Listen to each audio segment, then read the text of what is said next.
ang ganda ng mga musical po nyo. Hindi ko na nabasa, sorry po, no?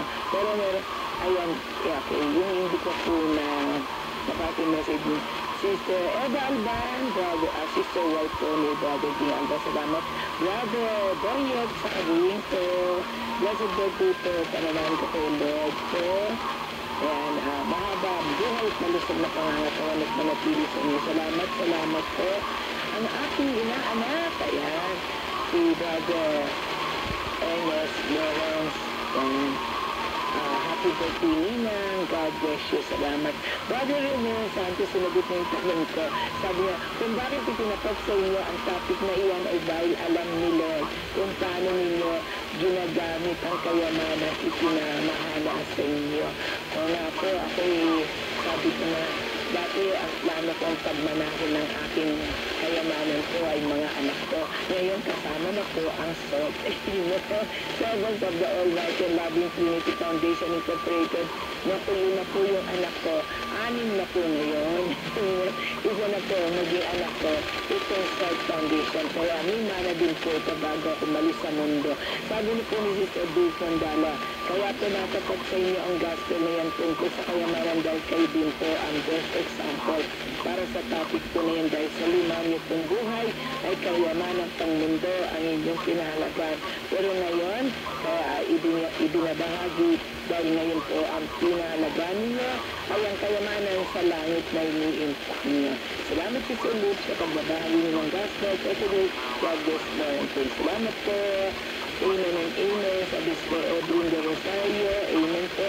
Si Brother William patuloy po na panalangin po natin sa kanya, kagalingan, kapatid. Hindi ka pababayaan ng Diyos. Amen. Okay po, ayan. So, nabasa na po yung mga message ko. Salamat po ngayon. Bakit po tayo sa panalangin ng tanging dalangin ko sa inyo, mga minamahal kong kapatid. Kayo patuloy na sumusubaybay po sa programang ito. Divine protection po sa inyong lahat, mga minamahal kong kapatid. Ilayo kayo sa anumang kapanakan, sa kamakaramdaman, sa mga virus. Good health always po sa inyo lahat. Ang kapatid, mahabat masaganang buhay. Patuloy yung pinasya blessing ipagkalip sa inyo, Lord. At ngayon mga kapatid, tayo manalangin na po para sa ating mga kapatid po na may karamdaman. Pinakamamalangin pa rin ng Jesus. Kapatid mo, alam ko sinong sa ating mga kapatid po na may karamdaman sa oras po ito. Hirap na hirap sila, Lord, sa kanilang karamdaman, O Lord, lahat na po si Brother William, O Lord. Kinilang sila, O Lord. Kaya kami po nagsusumamo bilang kapatid mo. Wala sa pananampalataya, O Lord. Hindi na po namin sila kiluwa.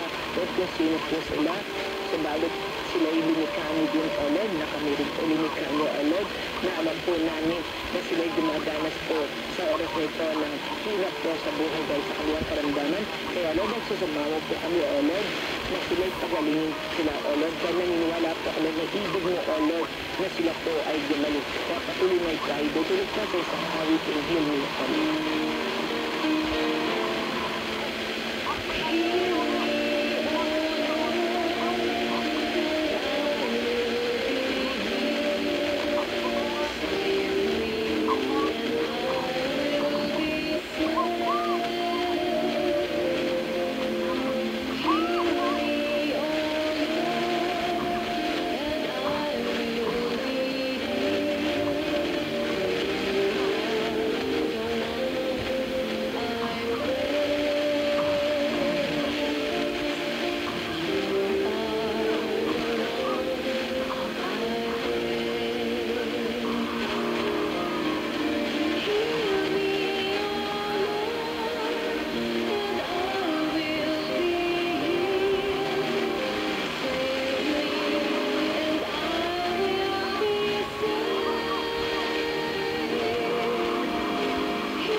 tayo patuloy madudulog sa Panginoon, hinging gabay bago tayo magkahiwa-hiwalay.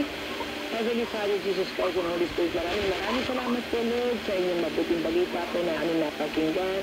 Pinagnilayan po ito, Lord, nawa, Lord, manatili sa aming puso, isipan, at higit sa lahat, ito po yung maging gabay namin sa pang-araw-araw naming buhay na isinasabuhay namin ng iyong salita, O Lord.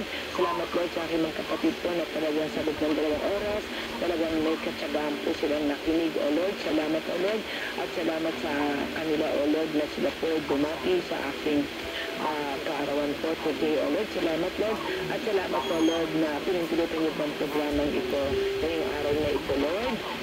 Salamat po, Lord. Biyaya po ito sa akin, O Lord. Dito po regalo niyo sa akin yung makapag-broadcast po ako, Lord. Salamat po, Lord. Napakabuti ng Diyos na huwag tayong makalimot na po siya'y pasalamatan. Thank you, Lord. Thank you, Lord. Amen.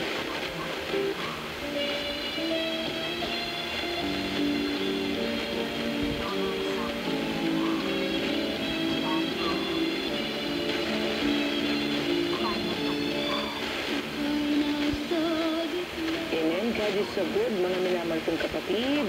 And dahil po, sa loob ng 2 oras po, ang tayo nakapag-broadcast, kayo naman po nakapakinig na salita ng Diyos. Patunay po yan na mahal po tayo ng Panginoon. Amen? Kaya po, pagsamantala lang po, yan, naku nagpapaalam, tulogin po ni Lord. Yan, dahil mabuti ang Diyos, pahintulutan niya by Monday po. Amen. Babalik po tayo sa Monday. Sa programang tawag na Tutugon ang Diyos. Dahil Friday po today. Sa Monday po ulit. Sa programang tawag na Tutugon ang Diyos. At huwag nyo kakalimutan po yung Wednesday, Be Strong and Courageous po. At mga kong kapatid, tonight po, nadalawin kami po sa Sunday. Yan, 5 o'clock po ng hapon. Mga kapatid na celebrate po sa kaarawan ko po, ang kapatid. Welcome po. Dahil sa umaga po, kami ay mayroon pong pag-aaral na yung ay re-revise po namin yung aming module po ng Catholic Life in the Spirit Seminar po.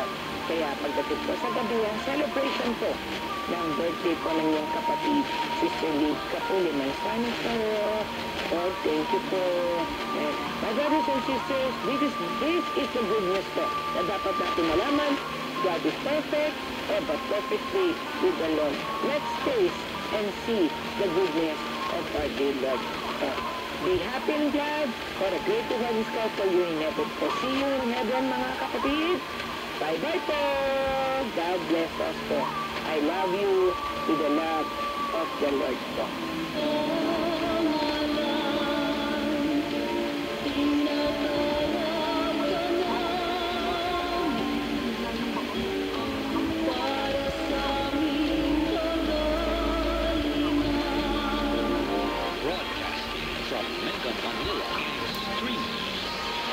World Wide Web. We are Crusaders Broadcasting System.